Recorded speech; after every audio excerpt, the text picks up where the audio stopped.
मृत्यु के देवता यमराज का वध कर दिया गया था। जी हाँ, उस दिन मौत को खुद अपनी मौत देखनी पड़ी थी और उनका वध करने वाले कोई और नहीं बल्कि स्वयं कालों के काल महाकाल थे। सिर्फ अपने एक 16 साल के नन्हे भक्त को बचाने के लिए महादेव ने यमराज की छाती पर ऐसी लात मारी कि यमराज के प्राण निकल गए। कहानी शुरू होती है महान शिव भक्त ऋषि मृकंडु और उनकी पत्नी मरुदवती से। सब कुछ था उनके पास, लेकिन एक ही दुख था, संतान का न होना। उन्होंने शिवजी की कठोर तपस्या की। भोलेनाथ प्रसन्न हुए, लेकिन उन्होंने एक कठिन शर्त रख दी। उन्होंने पूछा, तुम्हें कैसा बेटा चाहिए?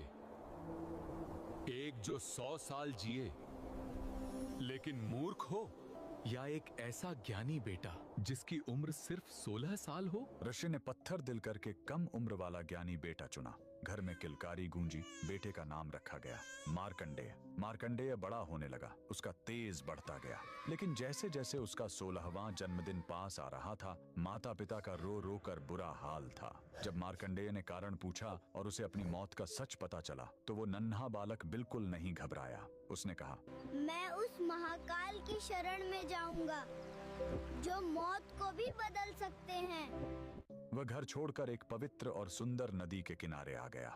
उसने मिट्टी से एक शिवलिंग बनाया और तपस्या में लीन हो गया। लगातार 3 दिन बीत गए। तीसरे दिन जब मार्कंडेय पूरे 16 साल के हुए तो यमराज ने अपने यमदूतों को भेजा। यमदूत जब उसे छूने गए तो मार्कंडेय की भक्ति के तेज ने उन्हें रोक दिया। हार मानकर वो भाग खड़े हुए। अब यमराज का गुस्सा फूट पड़ा। वो खुद अपना घातक काल पाश लेकर वहां आ पहुंचे और गरजे, बालक, तेरा समय पूरा हुआ। डरा हुआ मार्कंडेय शिवलिंग से लिपट गया। यमराज ने अपना फंदा फेंका, लेकिन यही उनसे सबसे बड़ी गलती हो गई। वो फंदा बालक के साथ साथ स्वयं शिवलिंग पर भी जा कसा। उन्होंने अनजाने में महाकाल को बांधने की कोशिश की थी। तभी जोरदार धमाका हुआ। शिवलिंग फटा और कालों के काल महाकाल प्रकट हुए।